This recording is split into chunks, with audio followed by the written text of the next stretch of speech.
Edition, welcome, happy day. I got information for you from the Stupid Person File. Here's a guy in Kamloops, British Columbia. He was drunk as a skunk and he was driving and weaving around. He thought, I got to make a phone call. I'm going to pull over and park. Going to look for a nice quiet place. He went up to the local Royal Canadian Mounted Police Detachment and parked in their parking lot.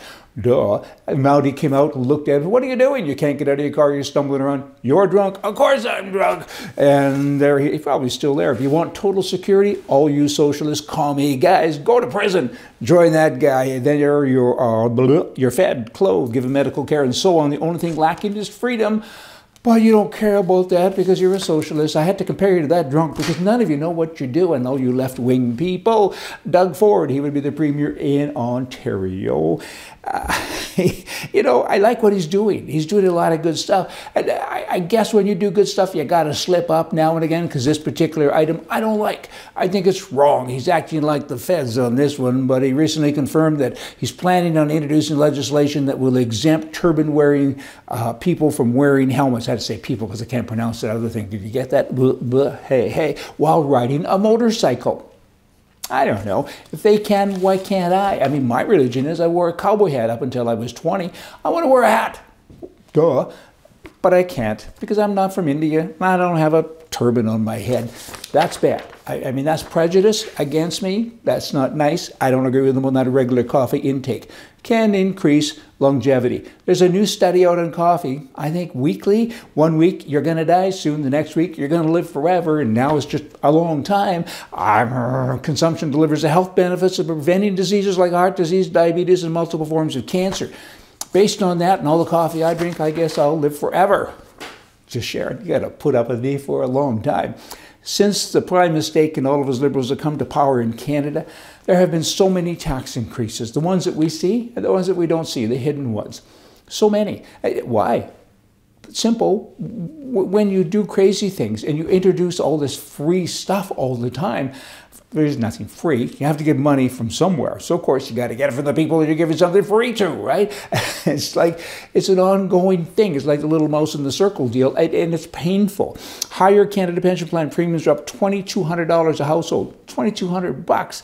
The average income tax increase so far is almost $1,000. That's personal income. Cancel family trust cut, or tax cut rather, is up $2,000 per household. Cancel arts and fitness tax credits up to $225 a child, and the list goes on and on. Many, many thousands of dollars per Canadian have now been kind of pushed on them from the government of the day.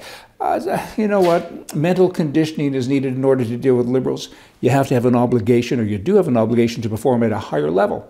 It's up to us. We need that higher level. Conservatism brings a higher legal, moral, and ethical standard. Again, I had to write this down. It's profound. A conservative needs to understand that a liberal is a bully. He's selfish, he's closed-minded, and he's a small thinker. And we need to rise above that. And name-calling every now and again is good. You got to know who your enemies are, but you don't need to do that. I don't either, but a little drama is kind of healthy. We just need to get past them. I used to think we could save them and work with them. We can't. You got to drive over top of them because dumb is forever. I mean, we need to save our country and they can't help us. Maxime Bernier in Canada. Am I moving too fast? Keep up. He wants to open up, have a new party. He's a conservative, and he says, you guys aren't really conservative. I agree with that. You guys being the existing party in Canada, so I'm going to form my own party. And so many people are saying, we're going to split the right. You're going to split the right. To which I say, how do you split something that doesn't exist anyway? There is no right in Canada. They're all the same. You know, they're always doing polls, and different polls should be for strippers. But these guys, they don't make any decisions or talk unless they've done some kind of poll. So I wish Maxine all the best, and go for it. You know what? If a political party does not have its foundation in the determination to advance a cause that is right and that is moral, then it's not a political party. It's merely a conspiracy to seek power. And that's what we have going on in Canada. Many countries, I get it, but in Canada, they're just trying to seize power. I think we have a guy now. I talked to Max. He called me the other day on the phone, and I find, Max, you're hard to understand. You're French versus my slow English mind, but I get it. And finally, I think we have a guy who cares about the country. These other guys, they just want to seize power. Hey, I'll come back tomorrow and we'll have more for you from the right. See ya.